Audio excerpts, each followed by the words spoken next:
Oke teman-teman, selamat datang di channel Imam Jux ya. Nah, di kesempatan kali ini teman-teman, aku ingin menjawab komentar dari kalian ya.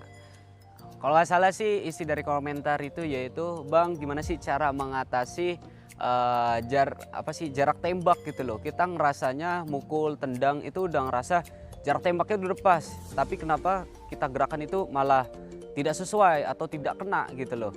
Bagaimana cara mengatasinya dan bagaimana cara melatih insting kita. Oke. Di sini aku pernah juga merasakan ya sewaktu aku menjadi siswa, yaitu ketika aku sambung atau sparring, aku ngerasa bahwa aku mau nendang itu, contoh di sini nih, aku mau nendang nih. Mau nendang nih pas sama target atau jaraknya itu emang pas tuh. Pas sama target tuh. Masuk. Oke. Tetapi ketika sambung kenapa kok malah tidak kena apa yang aku inginkan gitu loh, malah jauh, malah nggak kena jaraknya. Jadi seperti itu. Oke, di sini ya teman-teman, jangan ketika kita mungkin sering latihan dengan patching ya,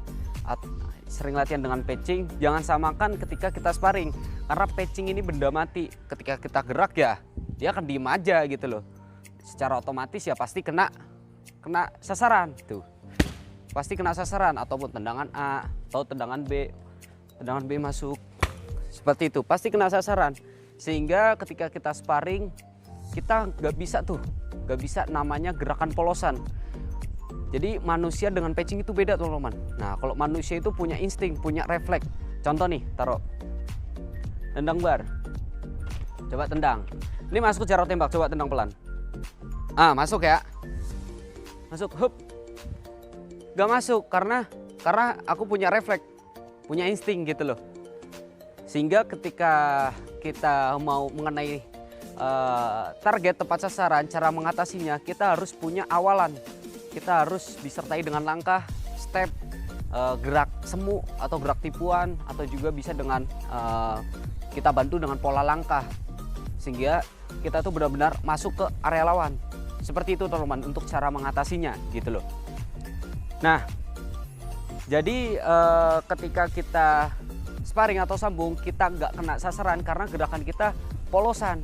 Polosan itu maksudnya gerakannya polos tanpa disertai awalan. Jadi kita mau nendang nih, udah ketahuan nih kalau mau nendang nih, musuh udah otomatis akan tahu kita mau serangan apa. Nah, udah ngindar sehingga kita tidak kena gitu loh. Beda lagi kalau kayak gini, hup, masuk, pasti masuk sasaran karena kita pakai step seperti itu teman-teman.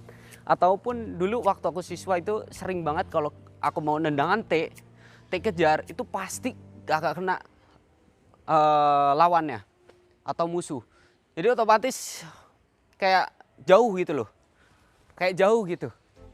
Padahal kita ngerasanya pas gitu loh jaraknya, sehingga kita perlu awalan.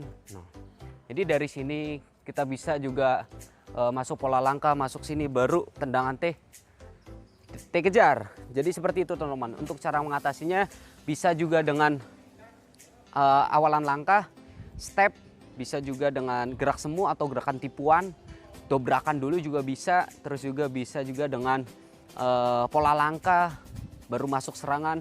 Jadi seperti itu teman-teman untuk cara mengatasinya. Oke, dan untuk cara melatih insting. Oke. Dulu aku secara pengalaman aku ya teman-teman, cara melatih instingnya yaitu dengan target digantung teman-teman. Jadi digantung kayak gitu baru kita serang tuh, mau nendang A, B, C atau circle. Tuh bola gantung. Atau juga dengan benda bergerak. Jadi gantung gini kita gerakin tuh. Nah, insting kita nih sejauh mana nih?